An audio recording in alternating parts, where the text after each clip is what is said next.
नमस्कार, मी संजय चिडे. उद्या इयत्ता 7वी उच्च प्राथमिक शिष्यवृत्ती परीक्षा 2026 आयोजित केलेली आहे. त्या अनुषंगाने उद्या 2 पेपर होतील. त्या 2 पेपरमध्ये पहिला पेपर असतील मराठी आणि इंग्रजीसाठी, तो 75 प्रश्नाचा पेपर 150 मार्क्स. आणि दुसरा पेपर असतील दुपारनंतर 1 तासाच्या ब्रेकनंतर, तो असतो बुद्धिमत्ता आणि गणित या विषयासाठी. त्यांचेसुद्धा 75 प्रश्न असतात 150 मार्कासाठी.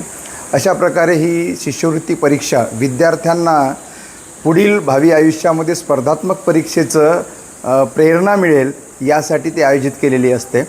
नव्याने महाराष्ट्र शासनाने इयत्ता 5वी आणि 8वी यासोबतच 4थी आणि 7वीची सुद्धा यावर्षीपासून परीक्षा सुरू केलेली आहे. कदाचित पुढल्या वर्षी इयत्ता 4थी आणि 7वी ही कंटिन्यू राहील असं मला वाटतं आहे. आणि या परीक्षेमध्ये एकंदरीत प्रत्येक प्रश्नाला 4 पर्याय दिलेले असतात. त्यापैकी योग्य पर्याय हा तुम्हाला निवडायचा असतो आणि तो निवडून OMR शीटमध्ये योग्य त्या पर्यायाचा जो क्रमांक असतो त्याला व्यवस्थित गोल करायचा असतो. गोल करतानासुद्धा तो आउट ऑफ सर्कल गेला नसावा किंवा हाफ सर्कल किंवा असं पूर्णपणे त्या सर्कलवर जो सर्कलचा परिघ असतो त्या परिघाला पूर्ण वेढलेला असा गोल आपल्याला सर्कल डार्क करायचा असतो किंवा रंगवायचा असतो.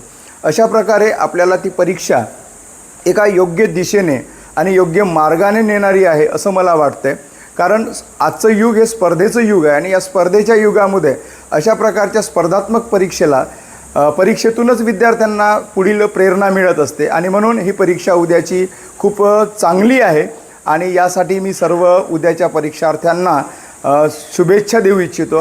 यासोबतच आपल्याला असं वाटतं की आता सध्या उन्हाळ्याचे दिवस सुरू आहे आणि या उन्हाळ्याच्या भर उन्हामध्ये आपले परीक्षार्थी परीक्षा सेंटरवर येणार आहेत. तर त्यासाठी आपल्याला काही विशेष अशी काळजी घेणं फार अगत्याचं ठरतं आहे. विशेष म्हटलं तर त्या विद्यार्थ्यांनी म्हणजेच परीक्षार्थ्यांनी आणि त्यांच्या पालकांनी काळजी पुढीलप्रमाणे घ्यावी. सकाळी 10 वाजेपर्यंत आपल्याला परीक्षा सेंटरवर उपस्थित राहायचं आहे.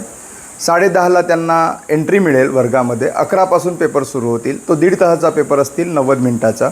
त्यानंतर लगेच ब्रेकनंतर आपल्याला पुन्हा 1:30 वाजेपासून पुढील 3 वाजेपर्यंत दुसरा पेपर सुरू असतील. तर हे करत असताना आपण ह्या उन्हाळ्याच्या दिवसामध्ये परीक्षा देत असताना विशेष म्हटलं तर आपल्याला डिहायड्रेशनच्या संदर्भाने विशेष काळजी घ्यावी लागेल. त्यासाठी भरपूर पाणी पिणं फार गरजेचं आहे. म्हणून आपल्यासोबत पाण्याची बॉटल अवश्य आणावी. सोबत एक्झाम देत असताना कुठल्याही प्रकारचं बुक किंवा काही इतर न आणता एक्झाम पॅड सोबत आणावा. आणि सर्कल करताना आपण व्यवस्थित अशी चालणारी पेन, ब्ल्यू किंवा ब्लॅक कलरचं पेन आपल्याला आवश्यक आहे. आणि यासोबतच दुपारची वेळ आहे, भूक लागेल, त्यासाठी टिफिन पण सोबत आणावा. आणि विशेष म्हटलं तर उन्हातान्हात इकडे तिकडे ब्रेकमध्ये न फिरण्यापेक्षा आपण व्यवस्थित सावलीमध्ये किंवा रूममध्ये बसून आपली काळजी घ्यावी आणि अशा प्रकारे सुखरूप आणि आरोग्यदायी अशी उद्याची परीक्षा द्यावी. परीक्षा सोडवताना विद्यार्थ्यांनी विशेष घ्यावयाची काळजी.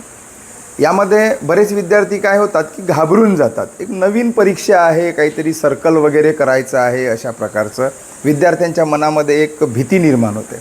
पण ही भीती घालवण्यासाठी आमचे सर्व शिक्षक त्या शाळा स्तरावर त्या विद्यार्थ्यांना गोल कसा करावा त्या परीक्षेच्या संदर्भातली संपूर्ण माहिती हे त्यांच्या सरावामध्ये देत असतात. परंतु कधीकधी नवीन सेंटरवर जात असताना विद्यार्थी घाबरतात आणि अशावेळी कोणत्याही विद्यार्थ्याने घाबरून न जाता सर्वात महत्त्वाचं आहे की आपल्यासमोर जे क्वेश्चन सीट राहणार आहे ही क्वेश्चन सीट ABCD या 3 संचकोडमध्ये राहणार आहे.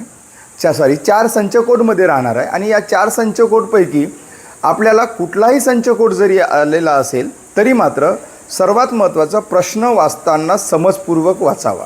याचं कारण असं की कधीकधी निगेटिव्ह उत्तर असतात.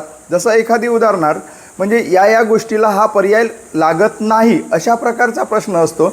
आपण सहजरित्या त्याला लागतो म्हणून एखादा सिलेक्ट करून टाकतो. पण असं न करता प्रत्येक प्रश्न हा माणसाने समजपूर्वक वाचला पाहिजे आणि समजपूर्वक वाचनातूनच योग्य तो पर्याय निवडला पाहिजे. आणि त्यासाठी भरपूर सारं तुमच्याकडे ज्ञान आहे, तुमचा सराव आहे आणि त्यासाठी आपण त्या सरावाचा आणि अनुभवाचा वापर करून उद्याची परीक्षा द्यावी असं मला वाटतं आहे.